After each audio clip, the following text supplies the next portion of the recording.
folks. You're in for a special edition of Turntables and Tea. It is our first ever post-Grammy night episode, and we're talking about one of the nominees. A bit of a different intro than usual, but it's the elephant in the room, so I wanted to put it out there, and I think this is very exciting. So once again, I'm Charlie. And I'm Cory. And I previously picked this week for our month of Super Bowl headliners. We will be discussing Beyoncé's Renaissance. This was my pick. I did want to discuss it for my year-end pick for 2022, but then Taylor Swift put out Midnights, and I didn't really have much of a choice. I had to talk about Taylor because I love her, and I don't have that same feeling about Beyonce like I do Tay-Tay. That's my girl. Now, when you picked this, did you know it was already up for Best Album? Because I mean, we ended up doing this month, if anybody didn't realize, for the Super Bowl halftime artist as well.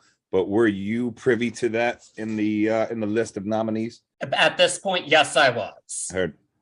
I was aware, and I thought it would be an interesting time to be doing it, but I didn't quite expect everything to go down that it did go down, I guess. It was pretty cool for me to see it on there and be like, oh shit, I listened to that album this week. I wasn't as much up on the Grammys as I usually am, period. Kicked myself in the butt a little bit for that this year. But also, and we'll get more into it, but I went into this Beyonce album not even knowing the Beyonce that I met in this album, and then went back and listened to the last two albums. And in all honesty, I wasn't expecting this Beyonce, which is cool. So to see her up for Best Album was another one of me being under a rock, so to speak, as far as Beyonce goes for the past couple of years. Yeah, so I haven't followed the Grammys as much as I used to, but my head did pop up this year to see these nominees because once again, Beyonce and Adele were nominated for Album of the Year. And the last time that happened, there was quite a bit of talk about it that we will address, but I was there for all of it. I remember it. That I can't remember the Grammys ever being so talked about in my lifetime as when Adele won for 25 over Beyonce's Lemonade. There was just so much talk over it, and I had the unpopular opinion in that regard, actually. I thought Adele deserved her award, but I was in the minority when it came to the internet. That was for certain in that case. So I was very curious, but then we had some other real heavy hitters nominated this year. We had Kendrick, Harry Styles, and even some unexpected ones. I kind of was odd to me to see Mary J. Blige be nominated at this point. To me, it felt like a consolation of, well, we probably should have nominated one of your 90s albums for this, but we didn't, so here you go. Heard. I didn't realize she had dropped an album, and I saw that, and I was like, all right, go on, Mary J.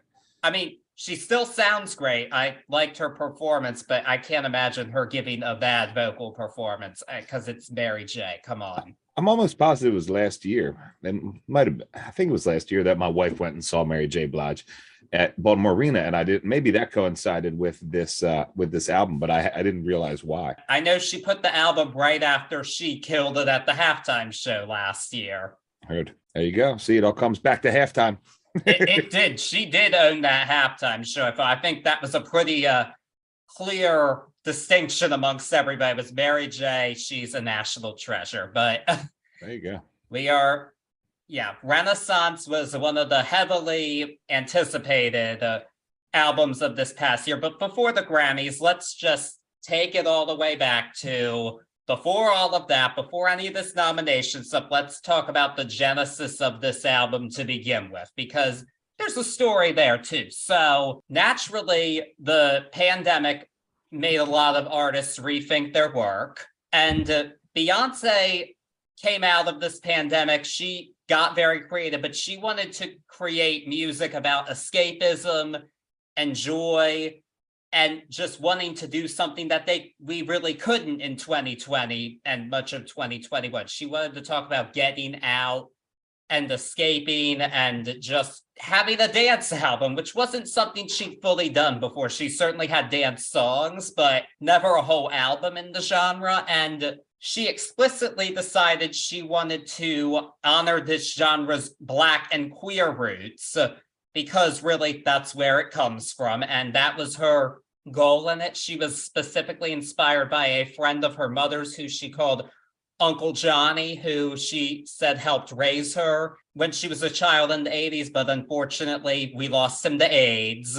And that was really her whole thing. And she especially went into the queer culture on this album, particularly the ballroom scene. There's a lot of elements of like drag and camp on this album. She really wanted to do something different. And it was interesting because this was really the proper follow-up to the Lemonade album. There had been some projects in between. We got a live album from a Netflix documentary. There was the soundtrack she made for the live action Lion King, but this was the actual proper follow-up to 2016's Lemonade. So her first real album in 6 years, and the anticipation was high naturally for one of pop's biggest names to be really returning to it. And another interesting thing that she did this time was she's become known obviously for surprise dropping her albums.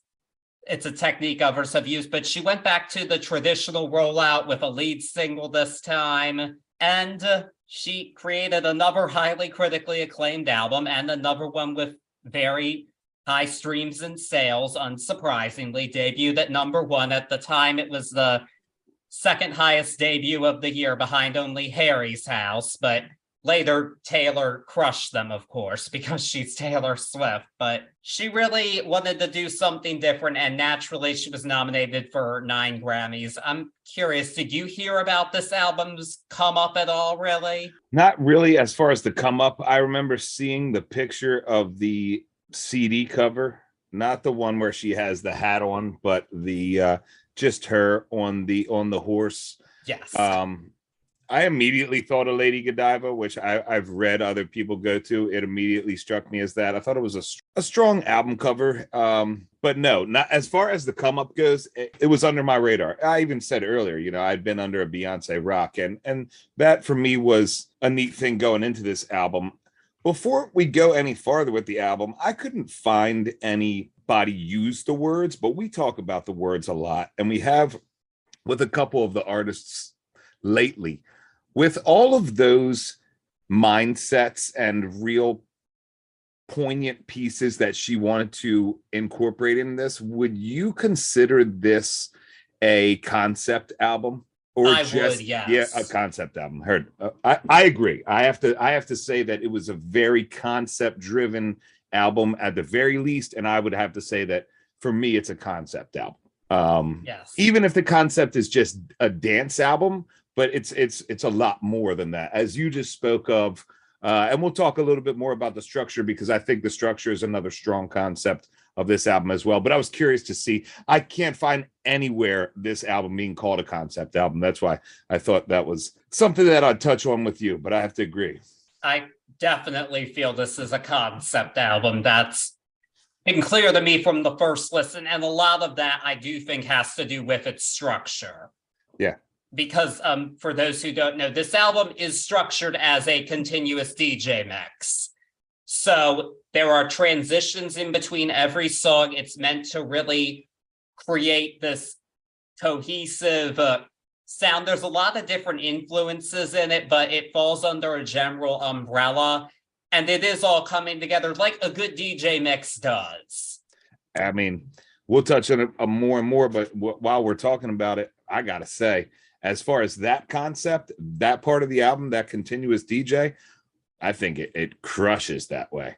In all honesty, if you want to do a dark drop on this, you could have dropped this in a club and the whole night could have went, and I bet you nobody would have known it was one full album, because it hits like that. And it was really pieced together quite well.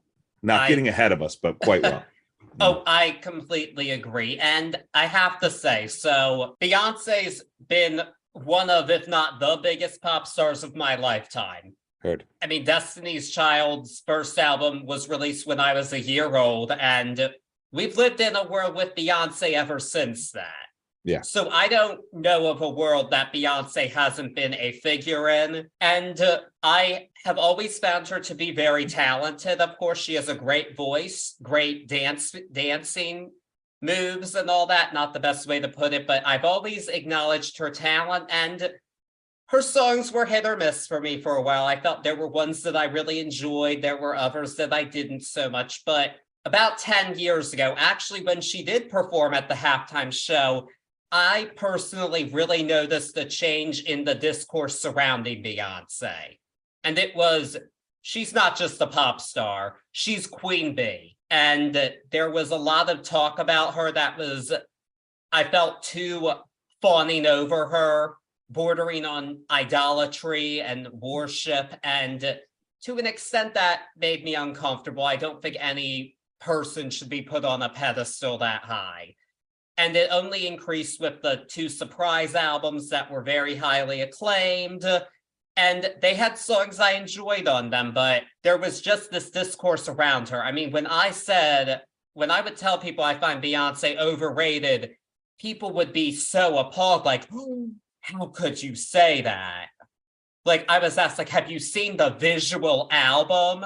Like, so many people had to debate me on it, about saying that I found this woman to be overrated, and it just was on a level that I thought was ridiculous. And I feel like her PR team and the media just keeps going with that.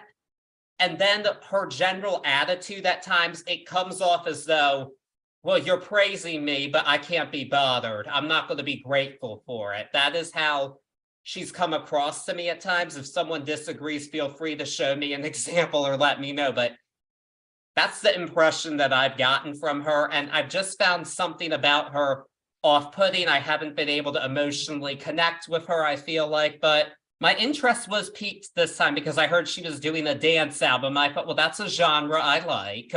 And my buddy Felix, who you know, loved the lead single, Break My Soul. And when I first heard it, I thought, well, this is all right. But the more I heard it, the more I came to love it. And I eventually did sit down and listen to the album, and some of the same thoughts persisted, but I have more clear thoughts on it now, I would say. Yeah.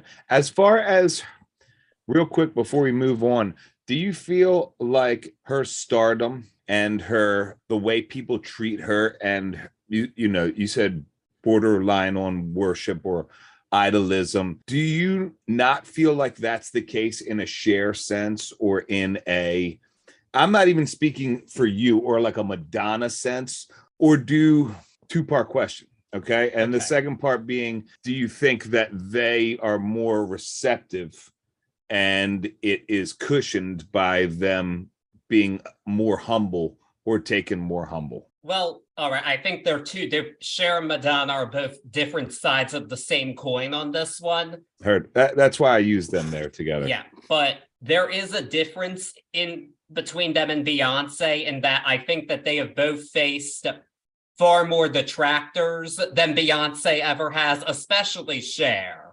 Really? Yes, because Cher has faced so many ups and downs through her career. Heard. And just a lot of people say, no, you can't do that, especially when it came to her acting.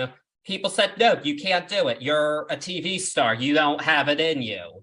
And she had to prove them wrong. And she has not always had the support of her major labels, of the industry. She's always seen herself as an outsider. Okay, that's a great point. And so, and she's open about this in interviews. She always says, I'm not the best at what I do. Heard. And she has never presented herself as infallible in any way. And I think that's part of why I connect with her, because she's going to do it anyway. Heard. But she's not perfect, and she doesn't see herself as this otherworldly being. Now, Madonna, on the other hand, definitely has narcissistic tendencies, to put it lightly, but she had a really tough come up of it. I feel like coming up, there were a lot of people saying, no, you're not talented enough. You don't look good enough. You don't have this in you. And she had to really work hard and come up through it and prove to people that she could do it. And it took time for her to do that. Beyonce, I feel like, always kind of had this machine of her father mostly behind her. Because she was in a group, and obviously her father being the manager of the group, he put his daughter at the forefront. There has always been this machine behind her. And I'm not saying she hasn't faced adversity in her life. I'm sure that she has, and I don't know her whole life. I can't speak on it. I'm not an expert on the woman, but there has always been an industry machine behind her. And then she marries one of the most successful people on the planet, Jay-Z, and that just escalates. There's always been a machine behind her that I'm sure at times has failed her and talked about her badly, but I don't think that she's had the come up in the way others have. At least that's not the impression that I'm under. Heard. But no, I was curious. And you know, bottom line there, you can see that the humility inside of the artist really means a lot to you. And I can see where you're coming from on it. I love to play devil's advocate on stuff like this because I find it fascinating. I love to hear the opinions. I would have to agree with you, as from what I know of Beyonce, especially back then. I would have to agree. You're very correct in the fact that she had at the very least, a very supportive system, if not inside of a grooming system from an early standpoint in life. Yeah, of course, you know, she's seen her shit. I might disagree, and this is for another time, but I think Jay-Z more married into her than she married into Jay-Z. I think that was more of a transition for him. I don't know who got more out of it as far as the machine, but I always took it as Jay-Z sort of toning it down and respecting that system because he was infatuated with her. Then again, I'm a hopeless romantic in that sense too. So, you know, that's what I always chose to believe. But from what I could see back then, good old Hova had to take a little step back on that one. And that's how I always took it. Again, that's for another time. But again, thank you for that, because I'm just interested. You being such a fan of one person, I had to ask that question, and what a great answer. Yes, and in the case of Jay-Z, I see what you're saying, but at the same time, I do think that by the time they married in 2008, he was the more established star and taken seriously as like a all-time hip-hop great. Beyonce was still kind of, in a way, I think, on her way up to be considered a legend like she is now. That's a good point too. Jay-Z was I won't say he was done by any sense, but he had reached a pinnacle inside of his career that Beyonce might not have at that point yet, or hadn't at that point yet. I totally agree with you there. No, she hadn't. And getting back to Renaissance, some would say this is a pinnacle. Some have said this is her best album.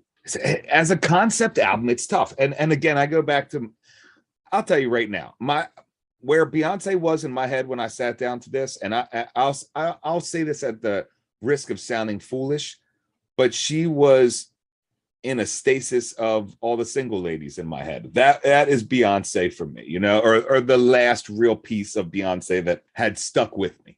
Now, you know, people are going to be like, what are you talking about? You listen to the albums, talk about them. But this, you know, it wasn't in my wheelhouse. I've always respected her as a star, but that's where she was in my head. So listening to this album, and I listened to the last two previous albums as well, just because I was doing a dive, and I was actually pretty surprised of how much I'd missed of it.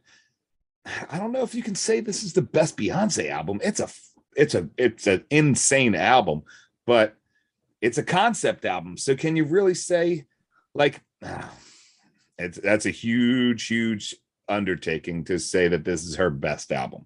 Okay. I mean, do you think it's apples and oranges? I was going to say, do you think Taylor's Midnights was her best album? Oh, no, not at all. But it was a fucking solid A+ concept album, but no, not at all. But as for this, I honestly didn't hear the entire self-titled album, and Lemonade didn't do it for me. I could certainly try it again. I thought it was just okay. Heard. But this is I have a feeling this is probably as much as I would enjoy a Beyonce album in full.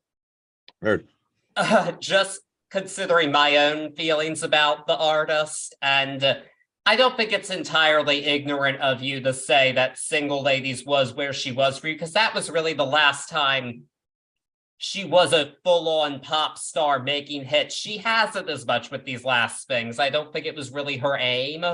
I grew up with her, you know what I'm saying? Like, yeah, I remember from Destiny's Child on to that, her career inside of there. Yeah. It's a far cry from what I hear here. And it was a blow to the head, like, holy, what the what? No, these songs, the singles here have been her biggest pop hits in a long, long time, actually. Heard that. And I think that's saying something, and some of that has to do with the sound of the album, certainly. But oh boy, we've been going on for a while here. Well, I mean, there's a lot to talk about on this album, and it's not going to be a clear cookie cutter podcast for us tonight because there's so much. This album, I'll go out, and one of the ones that I thought of while I was listening to it, this album is almost like at points like a crowded dance floor, and I'll use that analogy here because there's so much on this album. There's so many people on this album. There's so many thought processes on this album. There's so many call outs on this album that it can get crowded, especially in conversation. Yeah. Especially in conversation on it, period. So this ain't going to be a cookie cutter episode, everybody, but we got a lot of interesting stuff to talk about. Oh, yes, we do. And at this point, I'm ready to dive in and go track by track before we debate whether or not its award worthiness. I'm just kind of ready to dive in and talk about these 16 songs done as a continuous DJ mix that are Renaissance. Well, before we start, I'm going to say one quote I found that I'd like everybody to keep in their head while we listen to this, and it was Robin Mowat of OK Players. An intergenerational musical exchange that landed like a cultural comet. Tag that, poke that up there, put it on the board, because it's a very awesome way to sum up all the craziness that we're about to get into. Yeah, because there's a lot. So fasten your seatbelts. We've got a lot to do here with Renaissance. 16 whole songs of this. So let's go. Let's do it. TIAA is on a mission. Why? Because 54% of Black Americans don't have enough savings to retire. So in collaboration with big-name artists like Wyclef Jean, TIAA released Paper Right, new music inspiring a new financial future. With 100% of streaming sales going to a nonprofit that teaches students how to invest. Stream Paper Right now and help close the gap. So our album begins with I'm That Girl. This song samples Still Pimpin' by Tommy Wright III. It's produced mostly by Mike Dean and Kelman Duran. I'm going to mention main producers because there's a lot of co-producers and all that and writers, and that's too much. I'm not listing it off because that's just a waste of time. But anyway, this is the starter of the album, and Beyonce stating she's that girl. And I mean, that's kind of fitting for her. That's kind of the vibe of her music. She very much likes to present herself as that girl a lot of the time. I think that's been a consistent theme through her career. I think here she's more so trying to put that on to her listeners as well, particularly a target audience, but I don't think we're quite there yet. But for me, this is mostly just a solid introduction to the album until the last minute. When she starts going off about that 92 DeVille and all that, that's when I really feel this album begins and I hear, okay, we're in for a journey here. Yeah, I wholeheartedly agree with you. This is an insane introductory track. It's an intro track. And really, I mean, you get that bass beat right off the jump. You get that offbeatness of it, and it's super alluring. But I wholeheartedly agree with you. Until we get to that tweaking line at 2 minutes and 24, we, at that point, in my opinion, get this beautiful crescendo of Beyonce. And for me, again, I'm glad that we talked about where my mind was, because inside of the intro track, I automatically get a true classic Beyonce feel in this crescendo. In that verse that you were talking about that runs from 224 on, that's Beyonce. And then she takes a deep breath and that beat hits back and we go on from this intro track.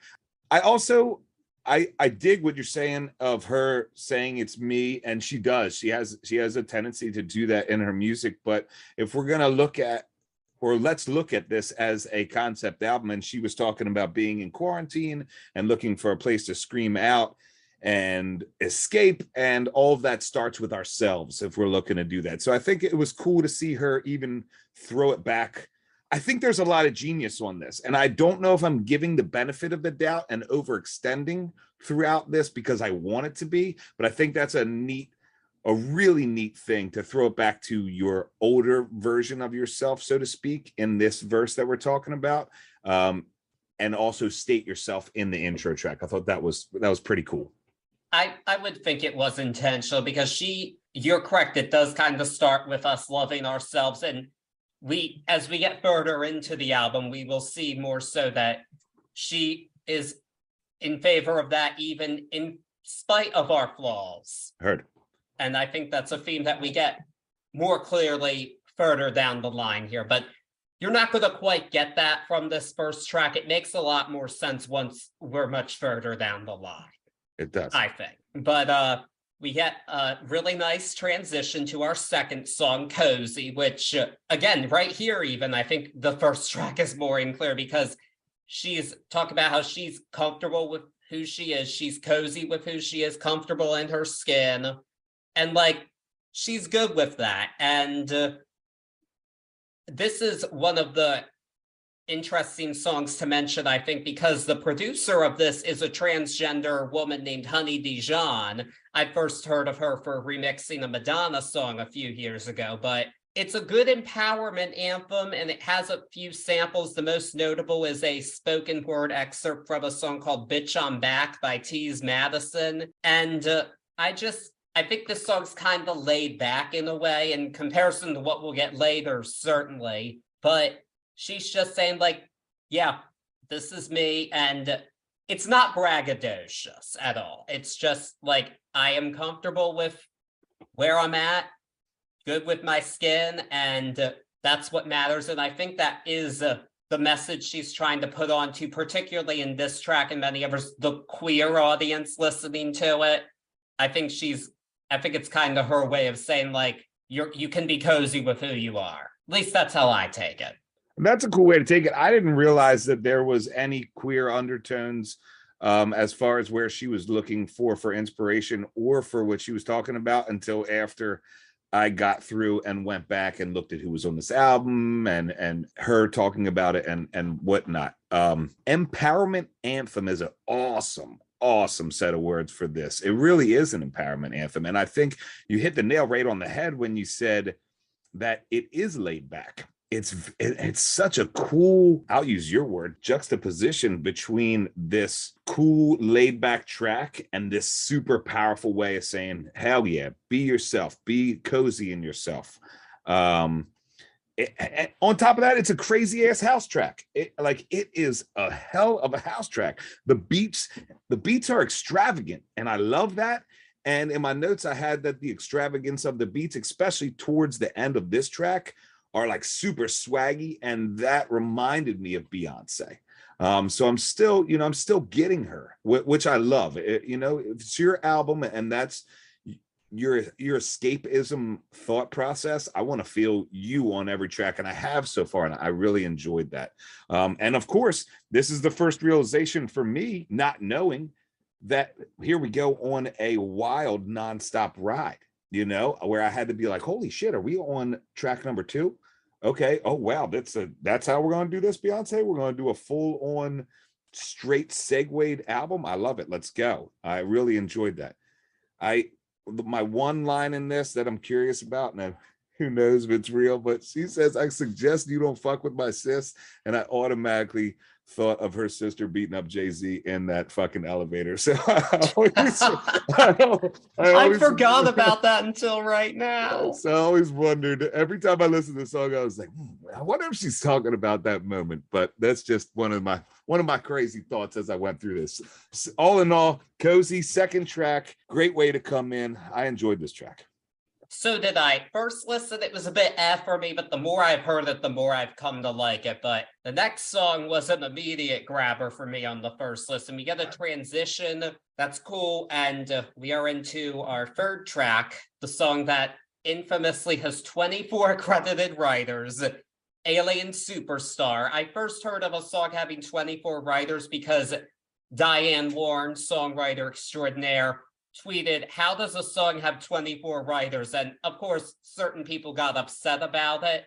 She kind of has a point, I'm not gonna lie, but it's because this song has so many samples in it. And despite all these samples, it all comes together so beautifully. I absolutely love this song. So the most noticeable sample, I didn't even fully realize it at first because she switches it up so much, is the interpolation of I'm Too Sexy by Right Said Fred, but it becomes I'm Too Classy. And love that energy. She's not just, no, we're not just saying I'm too sexy, I'm too classy. I am it.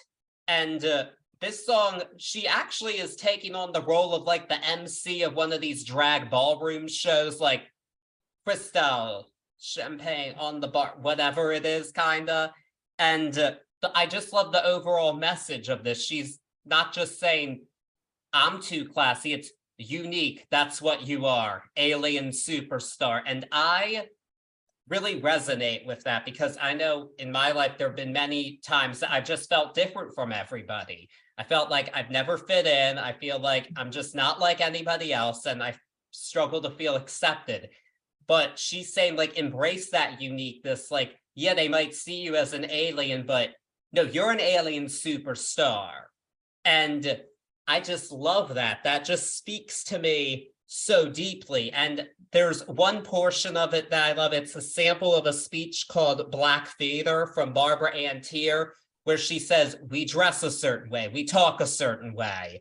And obviously that's referring to Black Theater, not to me, but really she's saying, like, we do everything in a way unique to us. And I just think it all comes together so beautifully. And I love this song so much. It's definitely a top song on here for me. And one of the reasons I wanted to discuss this album in the first place was because I liked this song and so much. Yeah, it is a neat song and it does come together well. That Right Said Fred, I'm Too Sexy in the background is a perfect example for me of the genius inside this album as far as pertaining to the subconscious listener. There's so much beautiful sampling going on here that myself, after the first listen, before I went back into diving in, had to like pull up old songs and be like, I knew that was in there.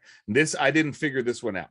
But there's later on in the album, there's some stuff that I automatically went back to. There's even some stuff that she touches that was very, very prominent in Baltimore Club that I don't even know if people touched on. But long story short, this is one of the first really great examples with that I'm Too Sexy in the background. And I automatically, without trying, to my subconscious listening, that gives it this sexy Euro feel.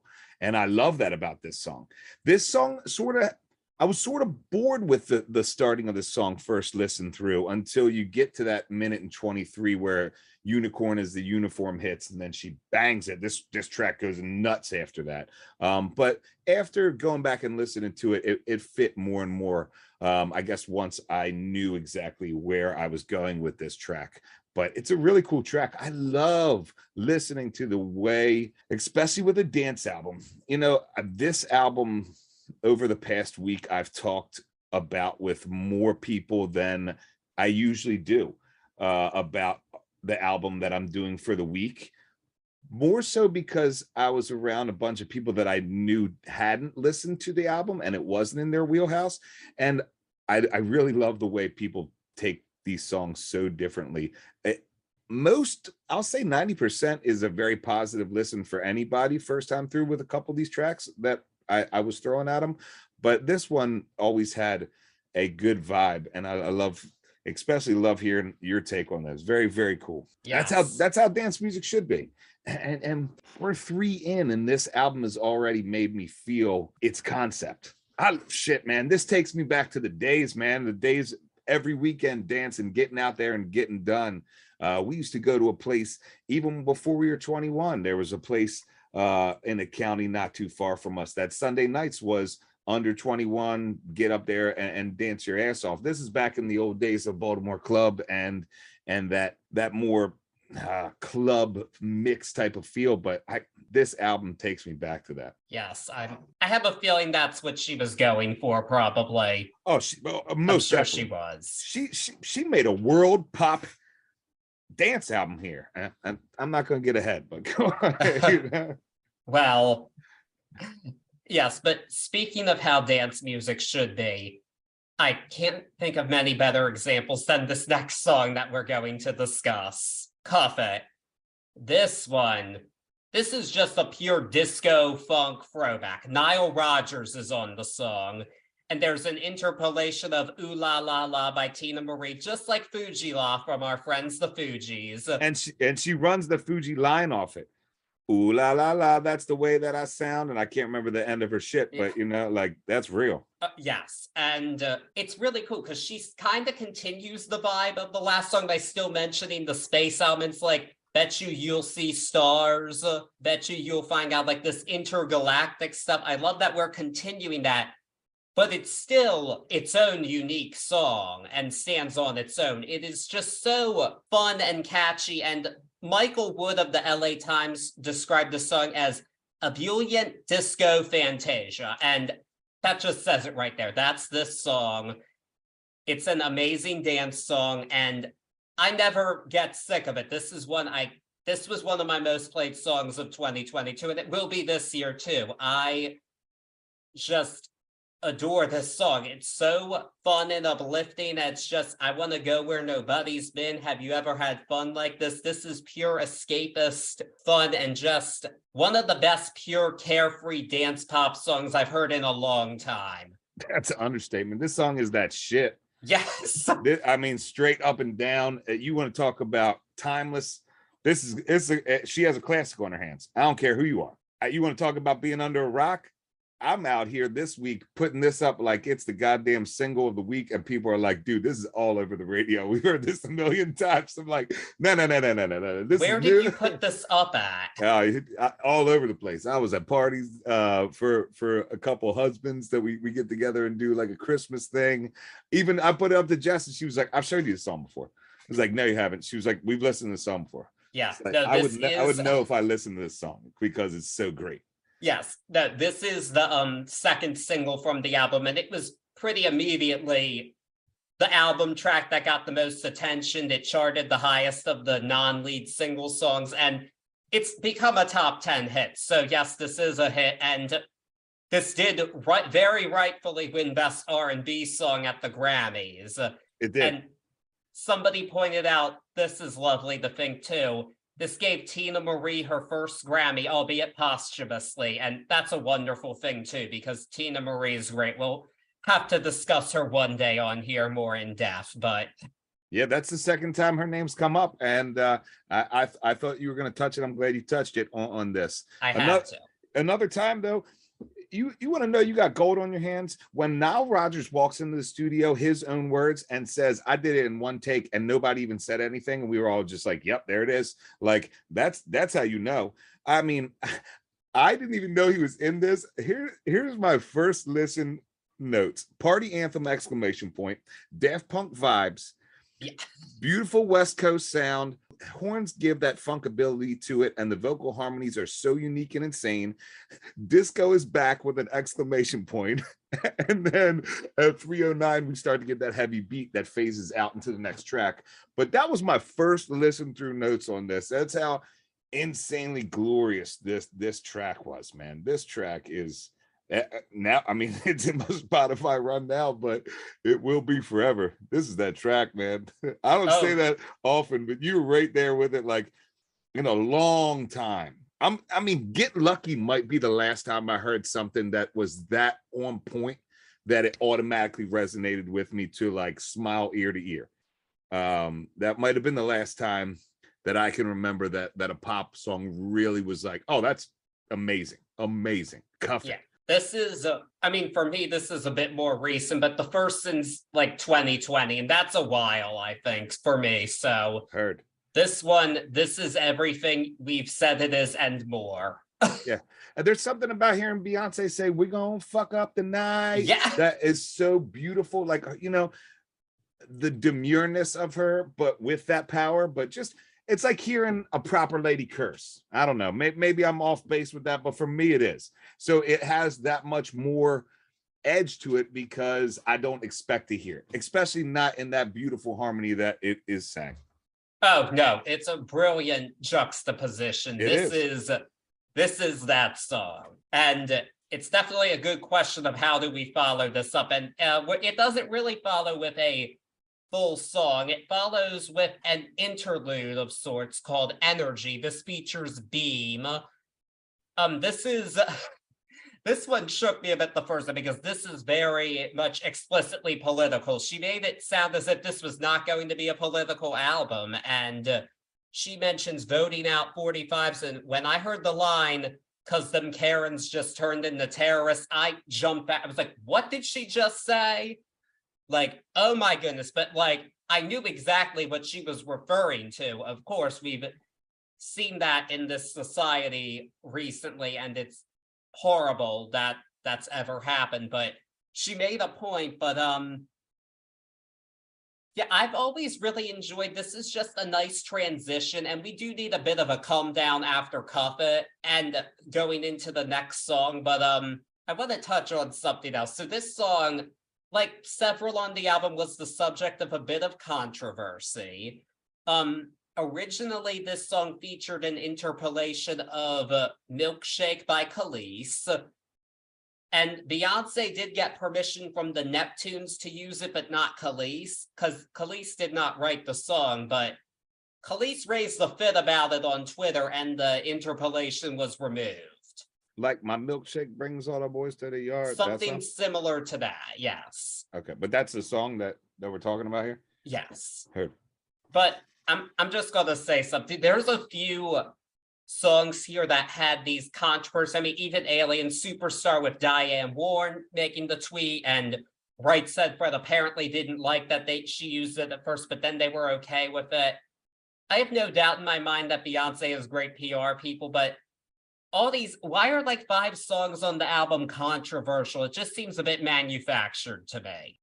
See, I would have to say that it might be the other side, where it's everybody trying to get on this train, whether they have a right to be on the train or not, and they become controversial tracks because they want to bitch about it. And that's just me on that. I don't know. I'm not sure. Well, my only question is, I mean, admittedly, Beyonce's more provocative than some of the other major artists out there, but why specifically this? Why not?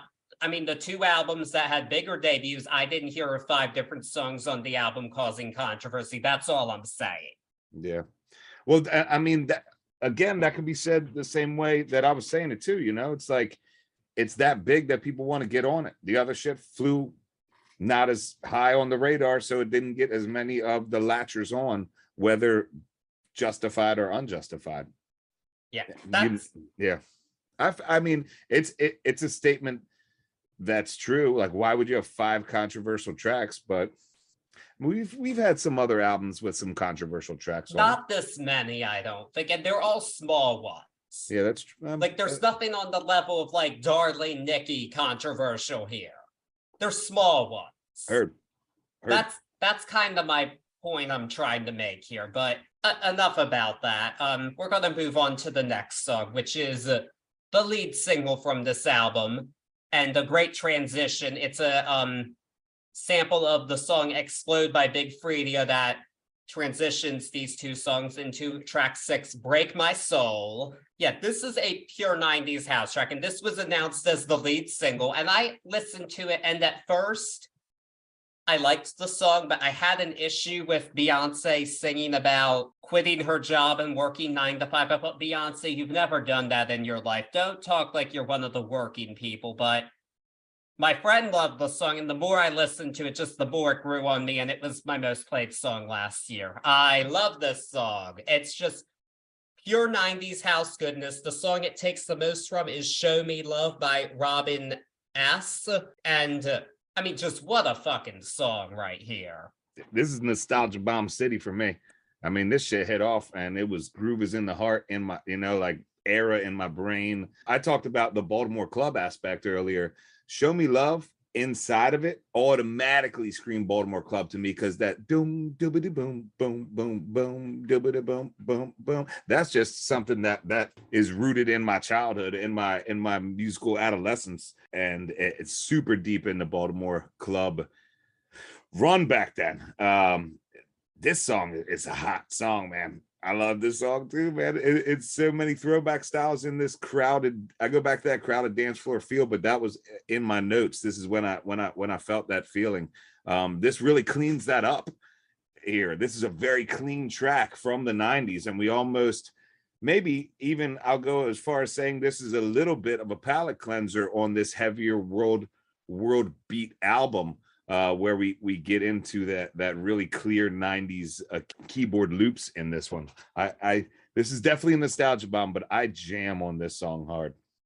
Yes, and speaking of dance floors, I do have an anecdote about this song already. So I went to my cousin's wedding a few months ago, back in September, and being there, I knew if I'm going to be on the dance floor, I had to hear Break My Soul.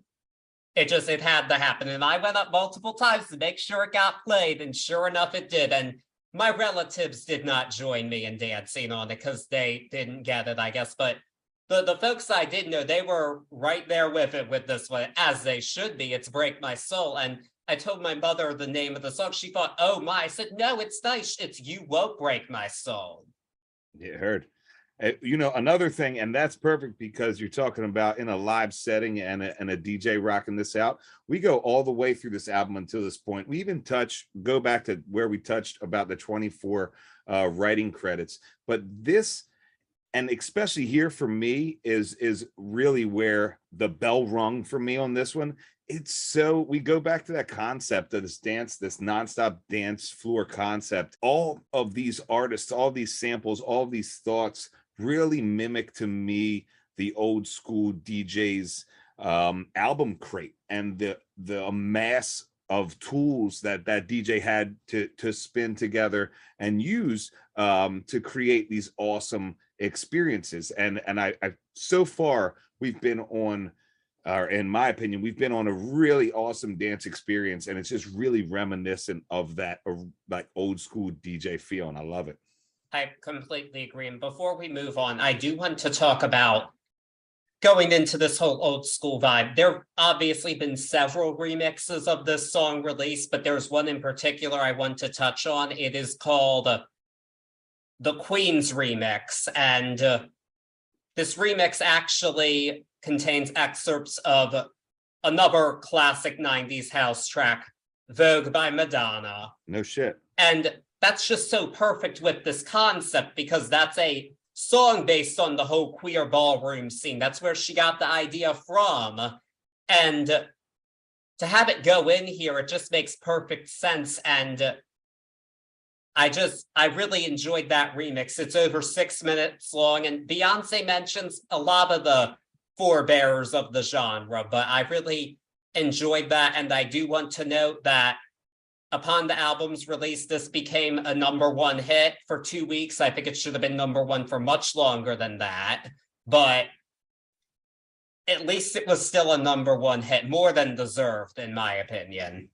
Yep, more than deserved. But now, we are going to switch gears quite a bit up here. The song somewhat fits because we do hear mention of salvation in Break My Soul, but that's going to continue a bit into our next song, track #7, Church Girl. This one has several samples, but the most notable is Center of Thy Will by the Clark Sisters, a gospel group. And I have to say, this song starts beautifully. It has that gospel feel, and Beyonce really does some great gospel style runs. And then this song goes in quite a different direction than we're expecting it to when we get to that chorus, and it becomes a twerk anthem, for lack of a better word. I mean, drop it like a thotty. That she did that, and oh boy, at first I didn't care for this. When I first heard this, I was like, this started off so nice, and then we went into this weird thing. Why? Like, it shouldn't work, but this one grew on me. It really did somehow, and it just, her concept is about the religious culture. It's like, we're going to let loose, but we can still go to church on Sundays. And I think that's a good message to send, even if she didn't do it the way I would have expected her to do it. But I can't help but hear this song and think of like my high school homecoming dances. This would have gone off at that. I totally agree with you there. Yes. It speaks again. We start off in this as beautiful gospel-esque type of thing, and we play to the irony of the church girl by the end with the drop it like a thotty. I love how it plays. For me, it reminded me of when I would go get a quick drink of water in an all-night dance situation, and right when I thought that I'd have more time, boom, the DJ or the artist comes in, Beyonce here, and flips it on its head and brings me right back running to the dance floor. And I love how that's done. We're in a different, it's not necessarily the world beats that we've been hearing so far either. And it really sticks for me along the lines, getting a little bit closer to that 90s, like almost in the 2000s. For me, the end of this song with the it reminded me of Wiz Khalifa's Black and Yellow towards the end. And I was like, okay, I love that we're doing this. Like we go back to that quote, I said earlier, the multi-generational, we're really doing this multi-generational thing. She just had me all the way back in the 90s. And then we're slowly coming back up to what I feel like is a more nowadays beat after this and throughout the album. So I enjoyed that about Church Girl too. Yes, and unsurprisingly, this probably wasn't a manufactured controversy, because there's always going to be a religious figure who's upset about something. This one in question was Bishop Patrick Wooten, called the song a piece of trash. It's like, well, of course a bishop's going to hate it, but did he elaborate on that, or I didn't see him really elaborate on it. I mean, obviously, if you're a bishop or a priest, no, you're not going to like this, but there's a message there that some just aren't going to look for, I guess I could say. Do you think it felt blasphemous, or like any or no. Even I didn't either. I think, Bishop aside, I think that's a little bit of a harsh take on this one. I didn't think there was any stuff inside of it that was like, whoa, we're talking about the church here. See, that's kind of part of my thing. Like, some of this just doesn't seem all real to me, because I hear the song and I'm thinking, you really have to look hard to find something blasphemous here, right. I think. And right. You just have to pick your battles when it comes to that stuff. I think if you're a church person, like, what do you truly consider offensive to your faith? I don't think this is it. Yeah, I would say I don't either. I mean, I wouldn't play it I'm not saying I play it for my mom or whatever, but at the same time, I mean, yeah. Come on, it's not quite Sam Smith and Kim Petras at the Grammys. People are pissed about that right now, but I don't know what you expected for a song called Unholy. But one of my favorite things is to listen to Mix 106.5, and you always hear a bumper for Archdiocese of Baltimore Catholic Schools, and then you'll hear Unholy not long after. I just find that so funny. Oh, man. always have. Yeah. Oh, and again, back to what we were talking about, always something, you know, people trying to jump up on that. I don't know, man. I got to disagree on that one. I'm with you. You got to be hard. You got to be super hard pressed. You got to be like Tipper Gore on Darling Nikki pressed on this one, you know? Yeah. And even then, yeah, it's not as extreme as even Darling Nikki, I don't think, this one. No. We should be used to this by now, but yeah. Anyway, we are going to switch it off and go into a more sensual mode for our midpoint here. Track number 8, Plastic Off the Sofa. This is the first song on the album without a sample, and it's produced by Sid of the group The Internet, which notably is the group that Steve Lacy was a part of. So, and we all know him now because of Bad Habit. So, this is the R&B slow jam of the album. I've heard quite a few slow jams in my time. As for this, I don't feel like it completely takes me out of the album, but it doesn't take me out of the album, but in terms of it as this kind of song, I think it's fine. I've heard better, I've heard worse. I think it does what it needs to do in that regard, but in the context of this album, I don't see it as a highlight at all. But that's just me. The Grammys disagreed. This won Best Traditional R&B Performance at the award. So there's something for you, but yeah, it's well sung, well produced. I just don't connect with it as much as some of the other stuff here. Heard. There's a lot of guilty pleasures in this song for me, and not in a negative way. Plastic on the Sofa, for anybody who doesn't know what Plastic on the Sofa even means, back in the day, your grandma or our grandparents, or I don't even know if it happens anymore, but back in the day, to keep the sofa good, people used to put plastic on it. Like I'm talking about a whole plastic cover zippered up to protect that sofa. And that sofa is the best seat in the house per se. You know what I'm saying? My first guilty pleasure on this is I love the example of the love and the opening your heart up against taking the plastic off the sofa. I think that's genius. That is all me. And she had me hook, line, and sinker as soon as I knew that was the premise for this song. The lyrics are great.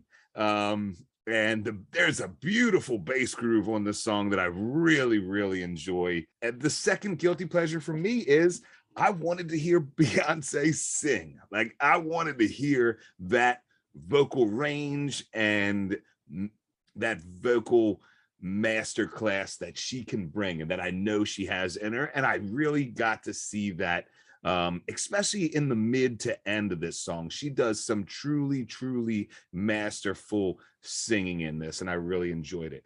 I didn't know that it won Best R&B Song, and I think that's really says a lot for it because it's coming off the Best Dance Electronica album. So that Best R&B Song coming off there, I think that says a lot.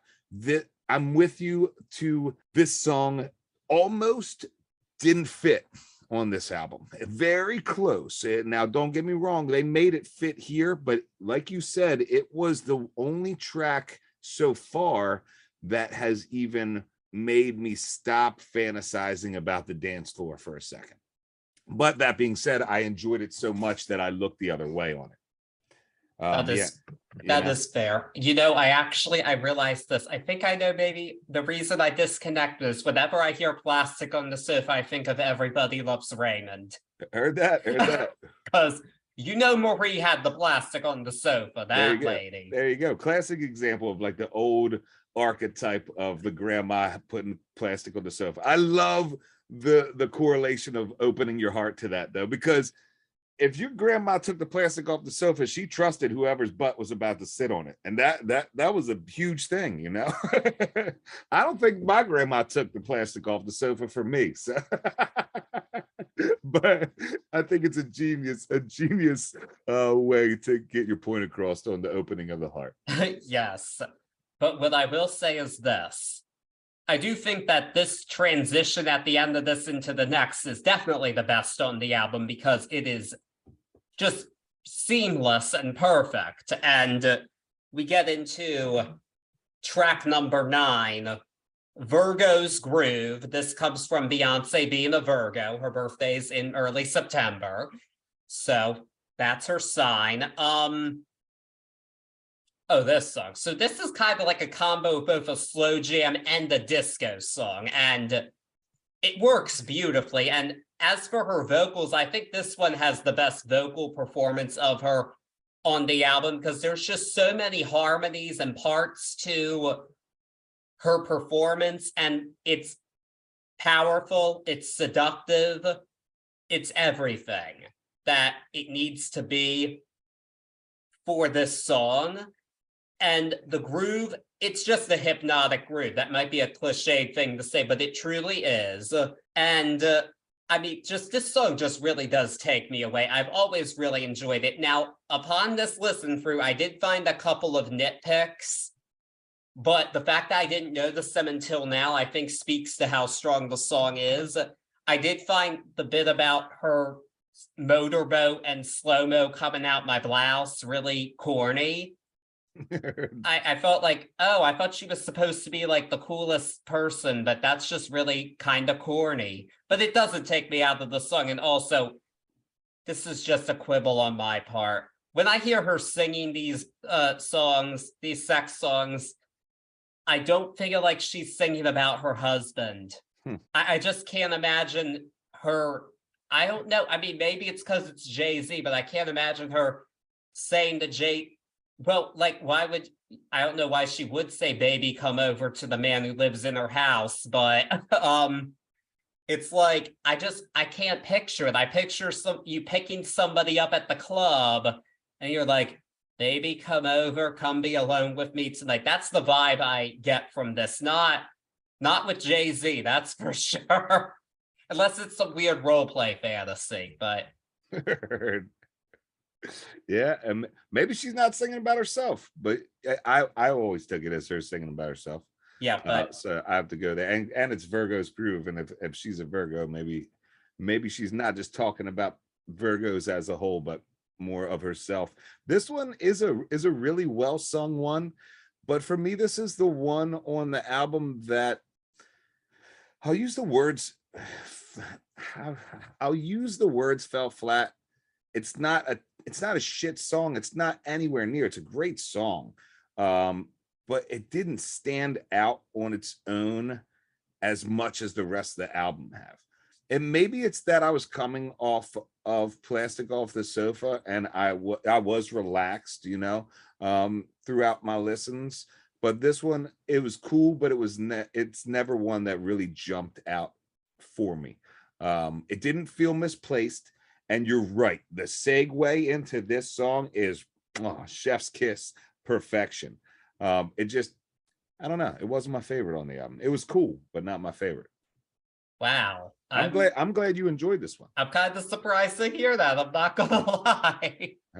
That makes me want to go back. I mean, I listened to this album a lot this week, but I'll give it another chance. I'll go back and listen to it. And now I'll go back to Plastic Off the Sofa, maybe. There's some good fucking lyrics in that song. I'm gonna have to pay more attention. But we're out of sexy time now with track number 10. We're commanded onto the dance floor for this one, for Move. This features Grace Jones and Thames, who is a Nigerian singer. And I do have to say, it's pretty unique that this song actually does use African artists. We have a Nigerian producer on the song, P2J, and also Guilty Beats from Ghana. So she really is using true, authentic African sounds here, which is perfect with this concept because she wants to honor the Black roots of dance music, and a lot of those Black roots come from Africa. There's a song called Soul Makasa. I'm not remembering who it's by. Some consider it the first ever disco song. And it was very famously sampled by Michael Jackson in Wanna Be Startin' Something. I'ma say Mama Sama Makusa, that's where that comes from. So I thought it was really cool that she did that. And then to have a disco artist of her time, Grace Jones, show up also, it's the thing. But her presence is so commanding when she says move out the way, you're gonna move out the way. When Grace Jones says it. Great shit. Grace Jones could kick my ass. Yes. Look at her. I mean, she always has. Even if you go back to the old Beverly Hills Cop days, Grace Jones is a presence, man. Just if she walks in the room, you're like, whoa. I mean, and then for her to come out on this album, come out for this album, that's monumental and speaks. I think she even said it. I'm paraphrasing, but I remember. She said she rarely collaborates with other artists, but she did for this. Yeah, kudos to her. I'm going to say this. This is maybe a nitpick, but I do think it's a valid point. Because Grace Jones is so commanding, I've heard people mention this as like a great trio of women, and for me, it's Grace Jones's song. I agree there. She makes Beyonce sound like a guest on her own track. And I don't think Beyonce does a bad job on the song, but I know Beyonce has presence. She's shown that earlier on this album, that she has presence, and she will again. And maybe it's just that Grace Jones is so commanding, but maybe she wanted to defer to Grace and let her have the moment here. I'm guessing that may have been the case, but I like to see somebody wanting to step up a bit more in their performance if you're going to be in the room with somebody like a veteran like Grace Jones. That's where this song falls a bit flat for me. It's that one part of it is so high above the others. The others are fine, but they don't go up to that point, and it doesn't all mesh together quite as well as it should. It's a perfectly fine song, but it's Grace Jones's song.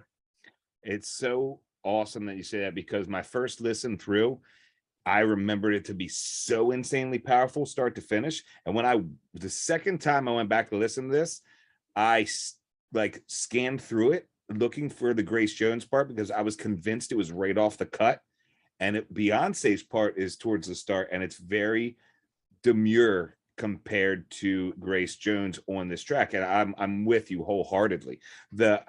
I love the world beat sounds on this. I love the really banged out electronic African drums here. There's a group by the name of Tune Yards, Tune Yards, and they do a song called No Water in the Water Fountain, and they're a very percussion based group, especially on the track that I'm talking about. Really reminded me of this track and how much I love this kind of sound. A really neat one. Grace Jones on top of this was the cherry on the cake. We're going to talk about it in the next track, but there is a performance by Beyonce on the next track that if it could have been on this track with Grace Jones, I think it would have fucking killed. Like, if you actually could have put these two together, I think it would have been more of a cohesive powerhouse. But you're right. The Grace Jones on the end of this is a little bit overpowering. No, and you're absolutely right. I know Beyonce has presence because of the next song precisely, which is Heated. And credit-wise, this one is one of the co-writers on this is actually Drake. Heard. And some of his producers are working on it as well. And I'm just going to say now, the rest of the song, it's perfectly fine, but it's the outro that elevates it. Beyonce goes off. She takes on the whole MC vibe. She's just going off. I mean, she says, Uncle Johnny made my dress that cheap spandex. She looks a mess. My favorite part of it's actually when she says, flip flop, the ass bitch. Yeah. I wasn't convinced it was her. That's how powerful it was. It doesn't sound like her. Because they put her through the process, not the process. They put her through the effect of almost like screaming out of a megaphone. Yep. And I love that. And then she harnesses her inner, oh man, I don't even know what to call it. Inner, Jamaican screaming dance hall, power. She is that bad bitch by the end of this song, crazy. And that's what I say. If you put that up with Grace Jones from Move and on the same track, whoo, that might almost be too much power. But kudos to Beyonce on this one, because I literally was convinced that it was someone else. I went back, listened to it a bunch, and I was like, damn, girl, that is some powerful ass shit. I love the way they did her on that track. It's a cool track, but you're right. Until she hits off, that really is the track for me. On number 11, Heated. Like without that, track sort of falls short. But with that, I mean, not with that. That is the track. Like, shoot, fan me off right now, because that shit is wild, man. She kills it. That's that bad bitch Beyonce. And I love that. I thought that was awesome. Oh, so did I. And this was another one of the controversial songs, actually, because originally instead of Blast, she said Spaz. And I'm not even gonna get started on that one. I read that one and said, get the fuck out of here. Are you kidding me? That's just silly. Lizzo had to change the song for using it too. It's like, that's not what they fucking meant. Come on.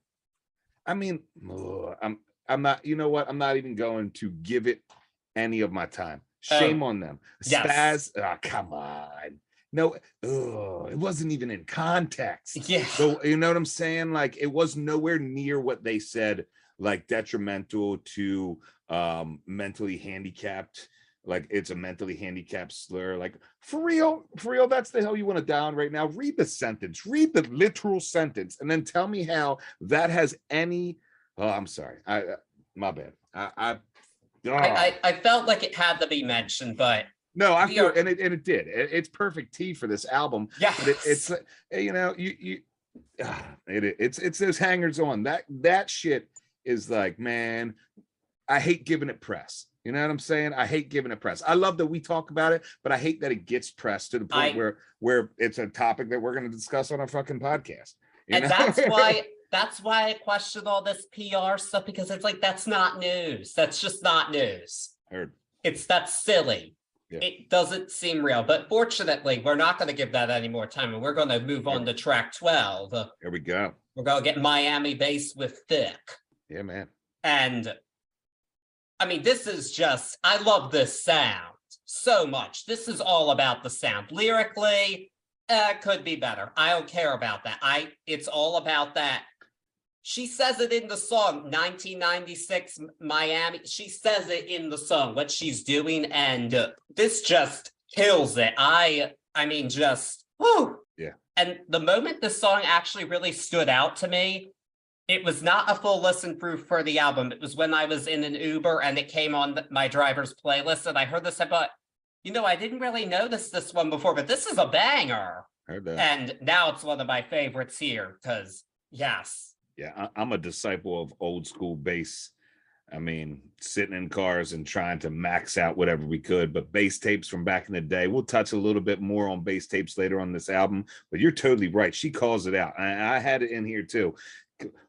She calls it out and does it. We go to multi-generational again. Here's another album. Here's another vinyl inside of the DJ's crate here, and it's perfection in its beat. Again, I'm with you. Is it the lyrics are okay, but this song is a banger. As far as I'm sweating to almost to death at this point as far as dancing in the concept of this album.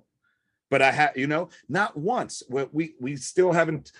Feel like sometimes the albums that are the strongest in pacing we don't necessarily touch on as much, and this has to be one of them for me. But I'll touch the pacing right now, and it hasn't faltered at all. It really is a cohesive piece. It's a cohesive concept, and it's a cohesive dance set that I think if it was dropped dark, you'd be hard pressed to know this was a Beyonce album. You would think that this guy's spinning one of the most epic sets that you've heard in a minute. Oh yeah, absolutely. This one, just a killer. Yeah. Just a freaking killer. And I also love the outro. I think it's a great transition to our next song, track 13, All Up in Your Mind. This is the song that's gotten the least attention on the album. It was the one that charted the lowest on the Hot 100. And I think that's a shame, and I'm going to get into why. So there are two producers on this song that I want to mention. One is Blood Pop. We talked about quite a bit of his work when we did our Lady Gaga album, Joanne, and he did even more work with her on Chromatica. I think he does great work with her.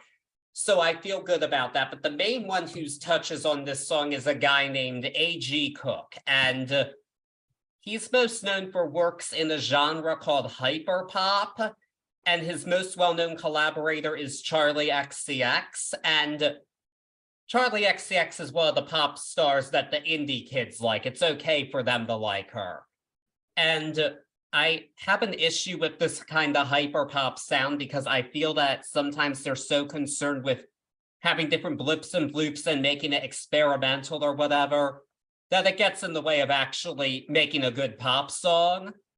Not everybody feels that way, but that is definitely how I feel. I mean, the case of Charlie XCX, I think, perfectly sums that up. She has great pure pop songs that don't go into this whole hyper pop stuff.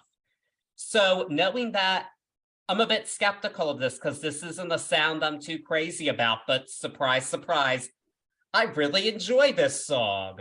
And nothing about it is lost. It is still a very catchy song that gets all up in your mind for what I can say. And this one was a grower. I didn't love it at first. I didn't really think anything of it at first, but now that I've heard it more, it sticks with you. And yeah, I don't think it's the best on the album by a long stretch, but I did find myself enjoying it more and more with repeated listens.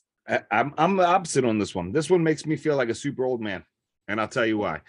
I didn't realize it was called hyper pop, but I just can't find my spot in this genre.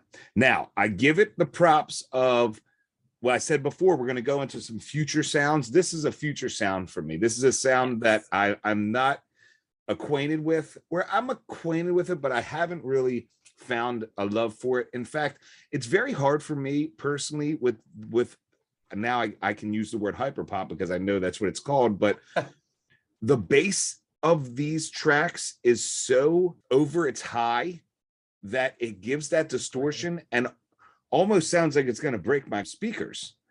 And that kills me as a listener. It's like, I don't know how to truly explain it, but I feel like an old man on my porch on this because I'm like, I just can't get with this sound. It doesn't resonate with me. The grinding bass on this just doesn't match up to like the way this track moves for me. Again, it's not a terrible track. It's a future sound. It fits this cohesive styling that we've been talking about and the pace throughout. And maybe it will be something that grows on me, but as far as right now, it's just one of those sounds that I can't get with. I don't know why. I mean, I'm with you on not getting with the sound. I don't like it. I'm going to tell you something right now. This is not even an extreme example of this sound. This is pretty watered down, I think, in comparison to some other songs. In comparison to like some of the Charlie XCX songs I heard, this is watered down hyperpop. Oof, well, then that's definitely not my genre. Yeah, or Lady Gaga's Dawn of Chromatica remix album. It's a hyperpop album. That's way more extreme than this. Yeah, this is nothing compared to that. I'm telling you right now. So I know what I won't be covering on here because heard that. But yeah, the sound not for me on this one. Yeah, this is one of the better examples and less overt ones, actually. So, heard that. Well, I mean, God. it takes getting used to, even in this form, and I can't do much more than this when it comes to it. Heard. Say that right now. But, Inspired by the life of the savvy and ambitious Colombian businesswoman Griselda Blanco comes a new Netflix original limited series. Griselda tells the story of a devoted mother who, with her lethal blend of charm and relentless savagery, creates one of the most powerful cartels in history. Witness Sofia Vergara's captivating transformation into the godmother of the underworld. Griselda, streaming January 25th, only on Netflix. now we are on to a song that by its title seems like it'll be social commentary of some kind, but isn't. The song is called America Has a Problem, and it begins with a sample of a song called Cocaine by Kilo Ali, and that's the intro. It's America Has a Problem. And the background music in this reminds me of The Weakest Link. Do you know what I'm talking about? I do. You're talking about the game show, like the yes. No, I feel you. Totally what it reminds me of. Completely. That's my favorite part of this one. So this is definitely the gun to the head least favorite for me, because she's talking about drugs, but she's comparing herself to drugs because she's just so addictive. And I don't see how that's empowering for anybody but Beyonce. And this is my issue with her at times, because she's like, yes, I'm that bitch. I'm untouchable. I'm America's problem. And I don't like that attitude. There's no humility here. This just is way too braggadocious. I don't like that. I know some people say, oh no, I love it, it's great, but I mean, it has a fine beat, but I just don't like this attitude, frankly. I don't think it's in place with this album at all. I don't see how this is empowering to anybody. I'm not saying every song here has to be, but I don't think it really, maybe in terms of going into the futuristic sounds, maybe it fits in here, but other than that, I don't see how this fits into the album that well. As far as the futuristic sounds, this one for me went back to the 80s bass tapes and more of like a Planet Funk. That's how I knew where you were on the Weakest Link joint. But I actually took it the opposite way. And this is what I really love, because I got the cocaine reference right off the cut. How can you not? And then her saying that she was the drug, I thought more that she was saying that America's problem was getting addicted to stars regardless. But I can see where you're coming from, that it would be, they could be taken as a brag, as a like, oh, they're addicted to me. But I had read it and listened to it like she was saying, our problem is that we're getting addicted to stars, period, or celebrities, period. But as far as the track goes, it's I guess, no, it's definitely not Gun to the Head. Gun to the Head for me would be All Up in Your Mind. But this one is not a very big highlight. Almost at the 14 track, I say, did you need this one in there? It doesn't take away, but does it really add to the sound here? And then if I go into concept, this is the end of the night. I'm starting to be like, all right, what time is it? It's all right, it's 1 o'clock. We've got about another hour and a half of dancing, but this one I might take a rest on. So not the strongest, but not the worst. Fair. Okay. I'm glad we kind of saw it similarly as to how it fits here, at least, because I would have been disappointed if you thought this was a highlight. That's for sure. No way. No. But I did. I thought it was going to be some like, oh, here we go. America has a problem. Like we've made it this far on the album for me without going into stuff that I don't want to think about when I'm dancing. And number one is politics. So when I saw the title track for this, I was like, oh shit, here we go. Damn it. I thought we made it through this album. And thank God we did. Yeah. And we still have 2 more tracks to go, believe it or not. So we have our penultimate track, Pure Honey.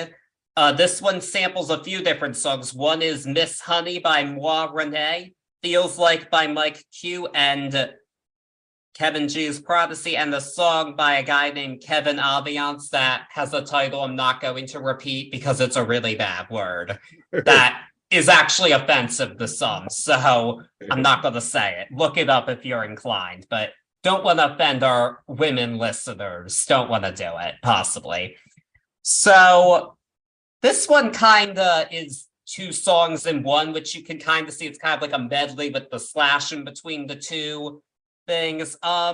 This is, I'll say this now, this is definitely the most overtly drag gay song here, I think. With the samples, I feel like this very much leans into that drag culture, and it's not one I'm the most familiar with at all. I've never even watched an episode of RuPaul's Drag Race. That's where I'm coming from with experience in that. So I like, my favorite part of this song is really the disco elements and the honey portion, but this is a song that to me, it's not greater than the sum of its parts. It has really strong parts and ideas in it that I like and would go back to, but as a whole, it's not all the way meshing together for me, unfortunately. This one is one of the examples of that DJ feel for me.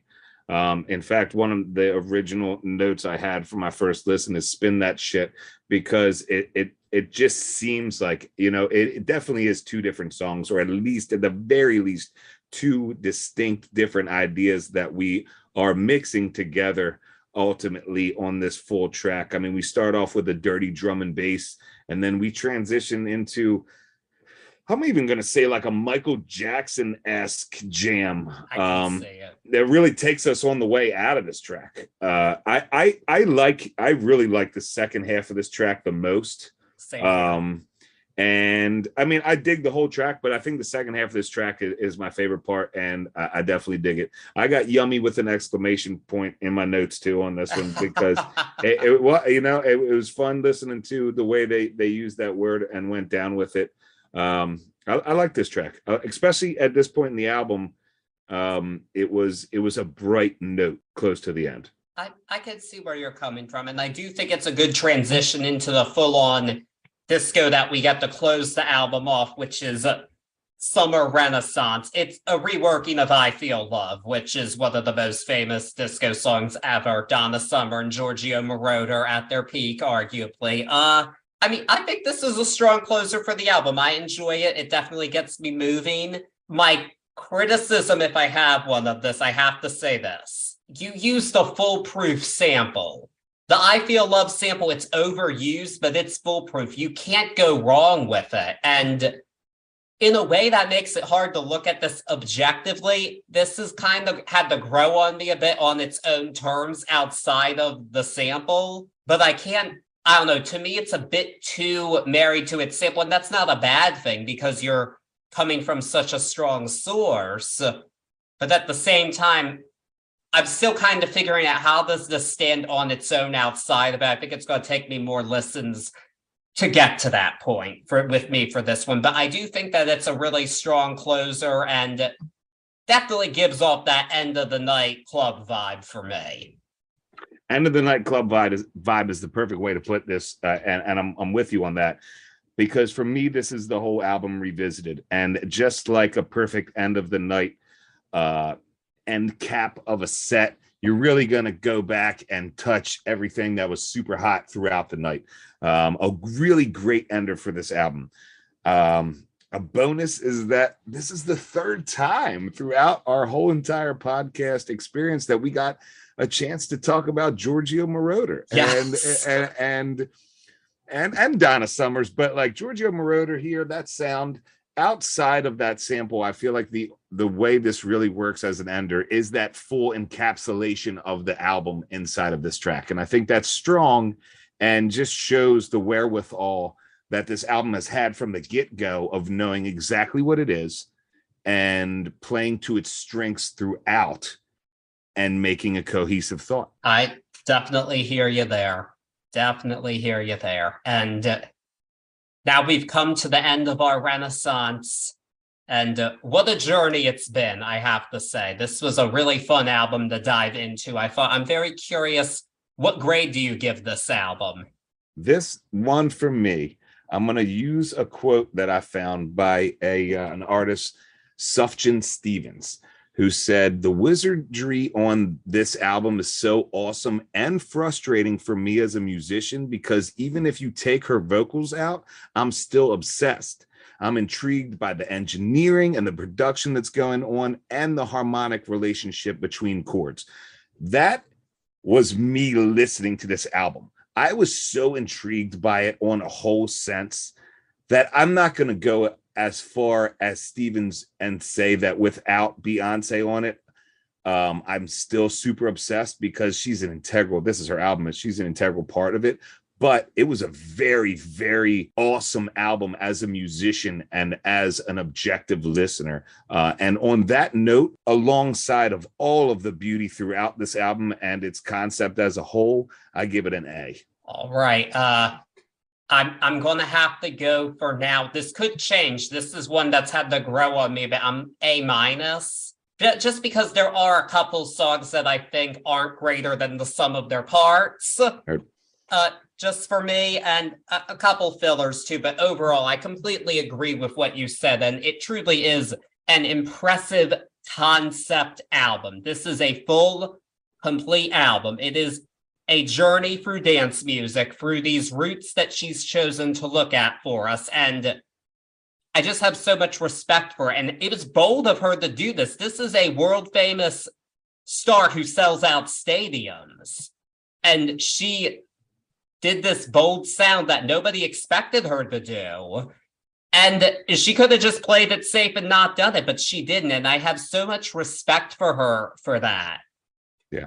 And now we're at the point where it's time to address that big elephant in the room about the Grammys. I'm ready to at this point. So what's your favorite track before we hit the Grammys? Okay.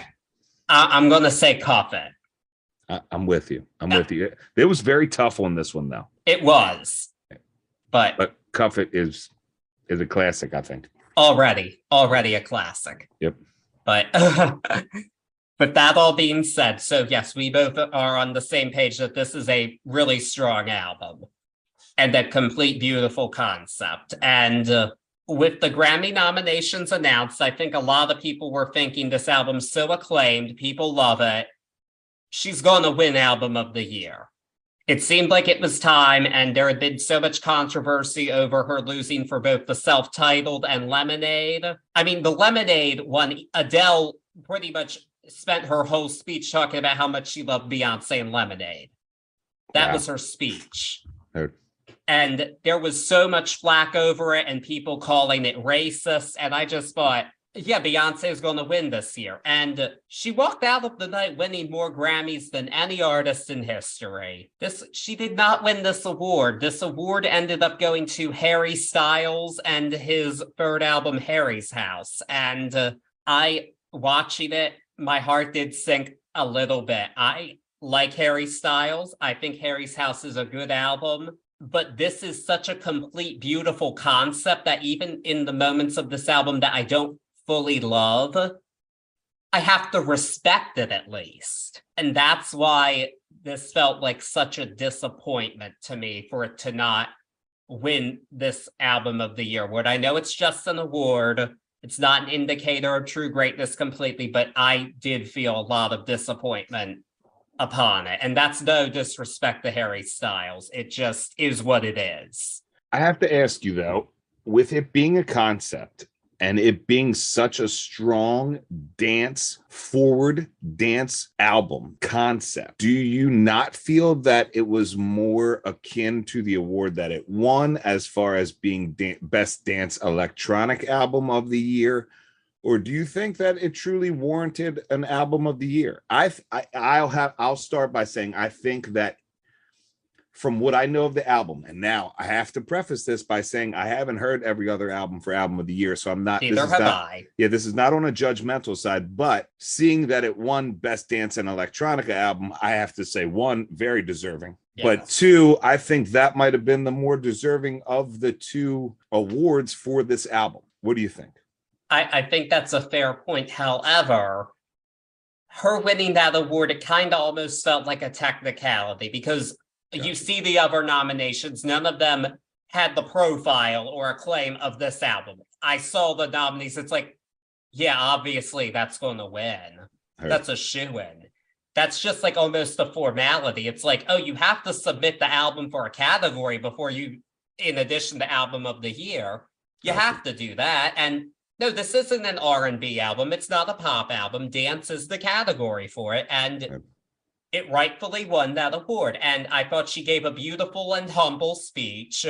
And she thanked the people that mattered. She thanked her Uncle Johnny, who's with us in spirit, according to her, and her family. And she was emotional doing it. And I felt that it was very real. She seemed genuinely moved to have won the award. And you could tell that she, in that moment, really put her heart and soul into this album and really wanted it. But the continuing narrative with this Grammy situation is the fact that Beyonce has continually won these category awards.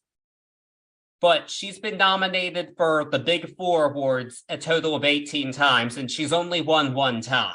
And this year she got three of the four nominations. Break My Soul was nominated for Song of the Year and Record of the Year. And we get to this point of there are, I think, valid points in this discourse where do the Grammys have a representation problem? I think they do, because I looked into this, and a Black woman has not won Album of the Year since 1999. That was The Miseducation of Lauryn Hill.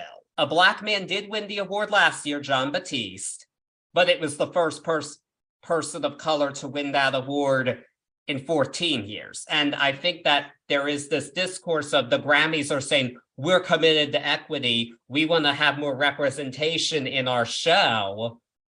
And then they don't give it to a very deserving album, in my opinion. I'm not saying that this album should just be given for representation purposes. This is a great album. And to me, I did not hear every album, but one of the albums I did hear was Harry's House. And it's a perfectly strong album. But does it reinvent the wheel in the way that this does? Is it a concept in the way that this is? No, not at all. And that's my issue with it. It's a perfectly fine listen, but it's not going to make you think critically in the way that this one did for me. It's not, and that's what art does. Art is supposed to make you feel and think differently on that critical level, whether you like it or not.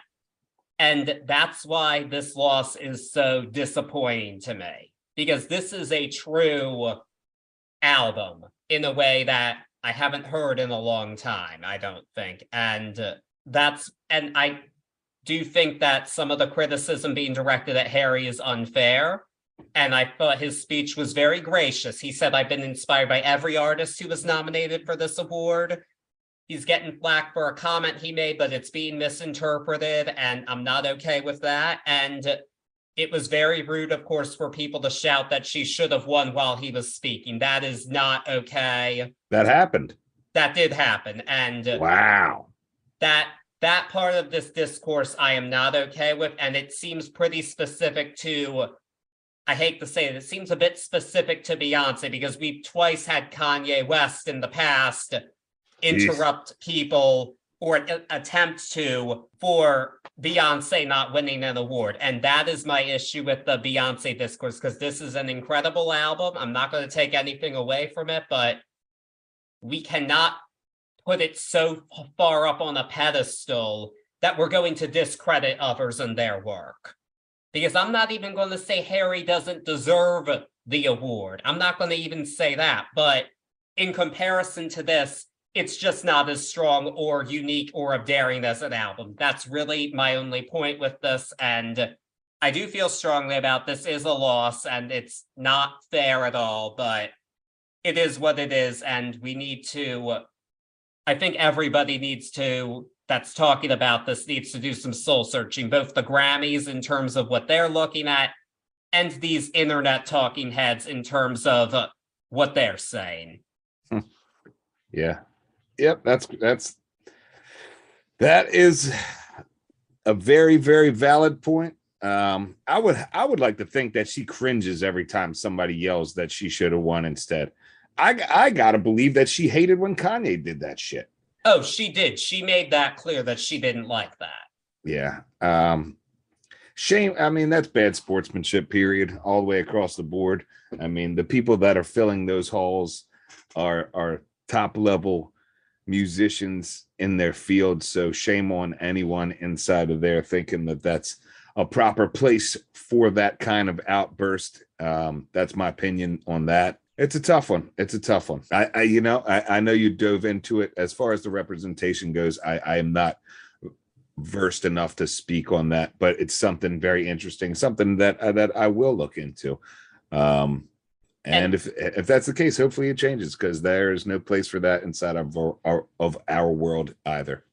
I completely agree. And a lot of it does have to do with the fact that hip hop's not my go-to genre, but it is a big part of our musical landscape. And I think only one or two hip hop albums have ever won Album of the Year. And that's just not reflective of our culture. Yeah, but I mean, back then you had different shows that were focusing solely on that genre, you know. Well, this is true, but none of them have had the prestige of the Grammys. Yeah, Source Awards probably the closest. Fair. Yeah, man. Woo, that's shit. That's an episode right there. I'd love to talk about that for 7-8 hours. That's real. Yeah, there's a lot to dive into. I'm looking in at, and it's very interesting to me. I think there's some valid points being raised, but we also need to show some respect and not put down other people for winning an award. That'd be a really cool roundtable discussion with some guests. I completely agree. That would be a super awesome one. I'm very interested in doing that, actually. I really would like to, in the future, dive more into these topics, because this one really got me thinking a lot about what this means for our culture. Yeah, that'd be cool. I'd love to do that. I'm very interested in doing that at some point down the road, but it's not going to be next week because we have an album suggestion that fits this theme. There we go. We're back to the Super Bowl halftime. Yes, Here we are. go. And it is the woman who will be headlining at this year's show, Rihanna. Her first performance in 5 years. She is returning to the stage.